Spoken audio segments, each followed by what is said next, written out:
The relationship between Eva and Isaiah had been moving at a natural rhythm, slow but steady, as if the two of them had finally found in each other a rare pocket of calm amid to many upheavals. That was precisely why Leslie's intervention did not appear as a simple gesture of love, but rather like a sudden hand tightening around something that had been growing on its own.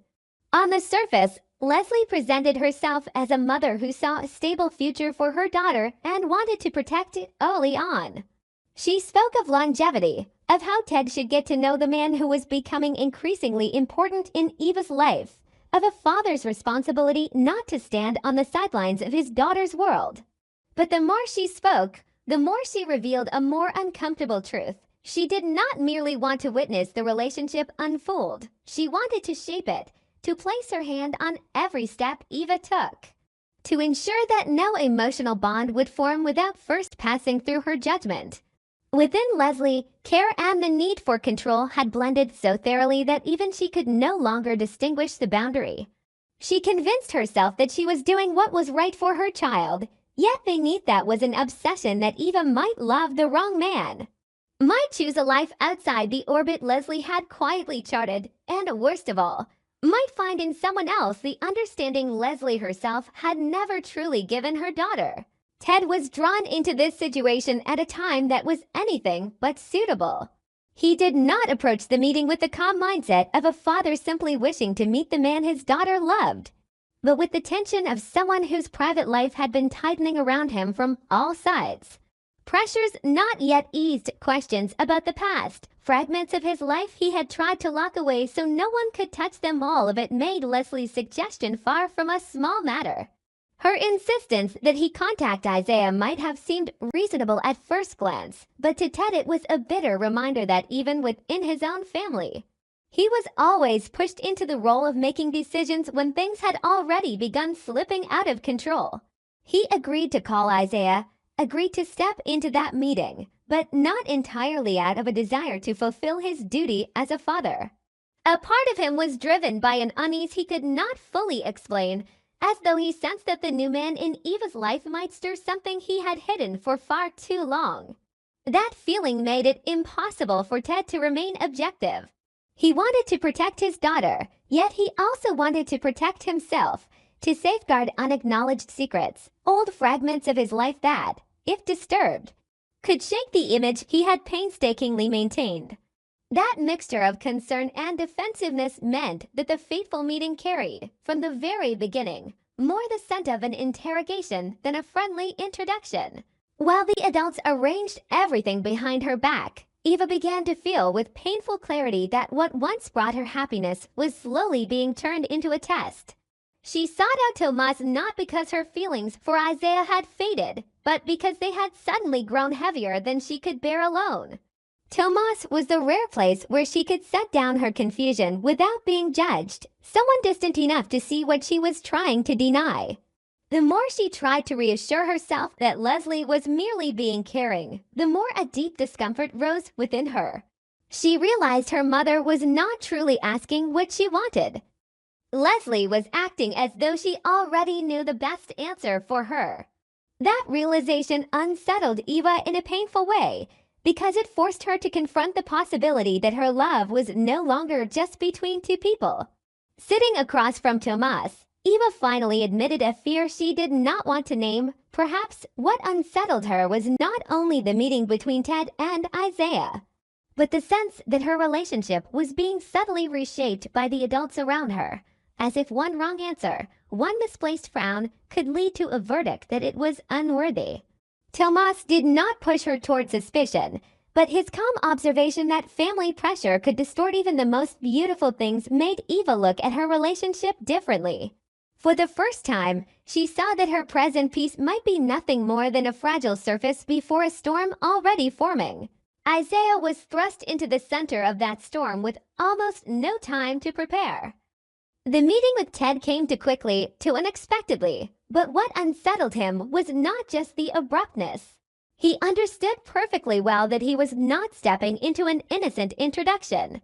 From the moment he agreed, he sensed beneath the politeness a heavy atmosphere, as though he had been summoned to prove he was safe enough for a family that had not yet accepted his existence. What made the pressure more suffocating was that deep inside, Isaiah carried things he was not ready to expose. Not a dark secret in the obvious sense, but pieces of his life, fractures within the Hawthorne family. Fragile prides and quiet shamas that he knew could instantly become weaknesses if touched in the wrong place. He wanted to keep his love for Eva in a clean space belonging only to the two of them, yet now he found himself having to bring his history, his background, his unspoken truths before a man with the authority to judge him. The greatest struggle within Isaiah was not how to answer, but what to do to avoid feeling like someone asking permission to love. The more he tried to remain calm, the more he felt his self-respect being tested. He wanted to protect Eva, to prove he was strong enough not to waver, yet he could not ignore the simmering anger at seeing his sincere feelings treated like a file awaiting approval. The meeting between Ted and Isaiah quickly drifted far from any possibility of a courteous conversation. From the very first minutes, tension surfaced in the way Ted observed him, in questions that sounded composed but carried layers of probing intent. He did not ask merely to know who Isaiah was, he asked as though searching for a crack. Questions about future plans, about how Isaiah saw Eva, about his family, about his ability to sustain a long-term relationship. Each was framed reasonably yet delivered with the rhythm of a soft interrogation. Ted did not raise his voice, but his controlled coldness made the room even more stifling. Each time Isaiah answered honestly, Ted pressed deeper, as if no response were ever sufficient.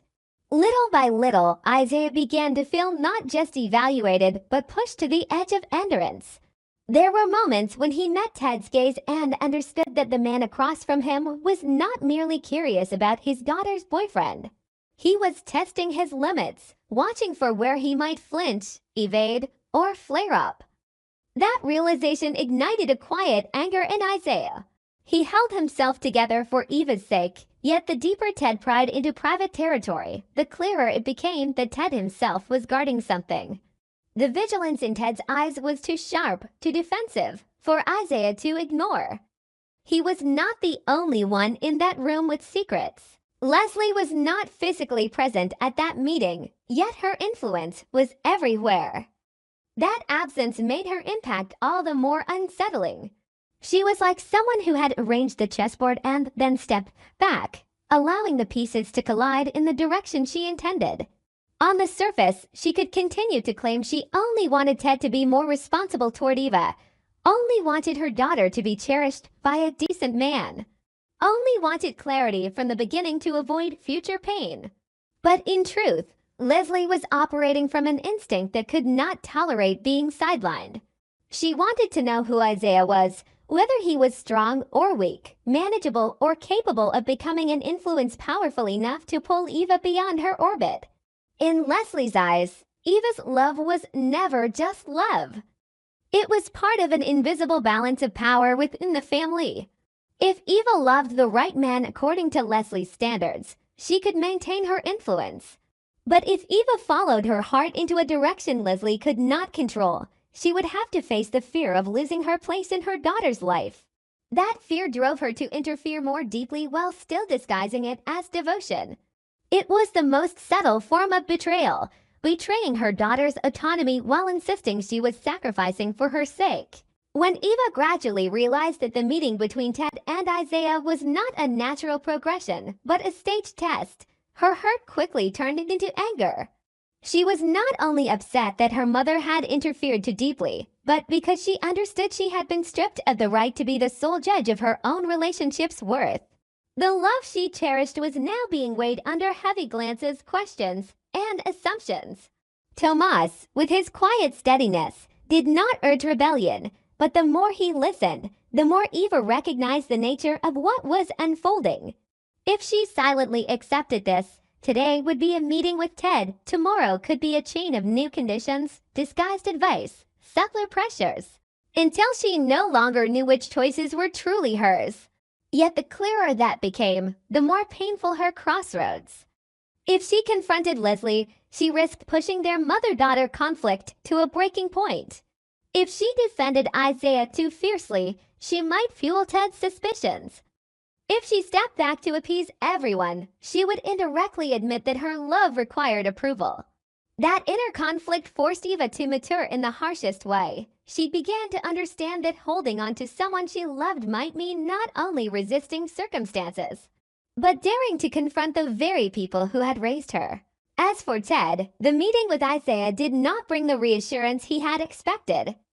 Instead, it exposed darker corners within himself he had tried to bury. He realized that his irritation toward Isaiah did not stem entirely from concern for Eva.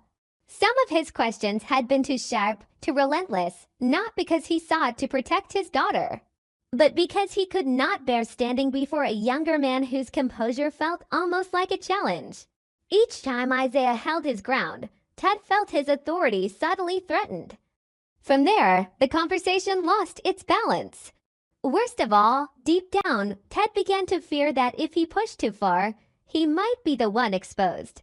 Certain instinctive reactions, brief moments of lost control, subtle evasions when questions turned back on him were enough to unsettle him. He wanted to maintain control, yet realized he was allowing personal emotion to crack the shell of a measured father. From believing himself the evaluator, Ted began to feel evaluated in return. That realization made him even more rigid, and that very rigidity pushed him further from Eva, though he refused to admit it. Isaiah left that meeting feeling both insulted and awakened. He understood that from this moment on, his path to Eva would no longer be guided by the heart alone. He could choose to yield, to bow before the invisible system of tests for the sake of temporary peace. But the more he considered it, the more he saw that doing so would mean accepting a definition shaped by others' suspicion. His anger did not erupt into recklessness. Instead, it hardened into quiet resolve. He did not want to lose Eva, but neither did he want to build a relationship on fear and permission. Yet that resolve did not erase his worrying. If he reacted too strongly, he would be labeled volatile. If he remained silent, Ted might interpret it as weakness or concealment. Every option felt like a trap, and Isaiah realized he was stepping into a battle where one misstep could cost him both love and dignity. For the Hawthorne family, honor was never trivial, and Ted's probing into private territory made it impossible for Isaiah to dismiss this as a temporary clash. It was the moment he had to decide what kind of man he would be when cornered. One who endured in order to keep the person he loved, or one who confronted in order to protect his own boundaries. In the days that followed, nothing exploded immediately, yet the silence among them carried a weight more terrifying than any argument. Leslie maintained the certainty of someone convinced she had done what was necessary, but beneath that confidence grew a restlessness as she found she could no longer fully read Eva's reactions.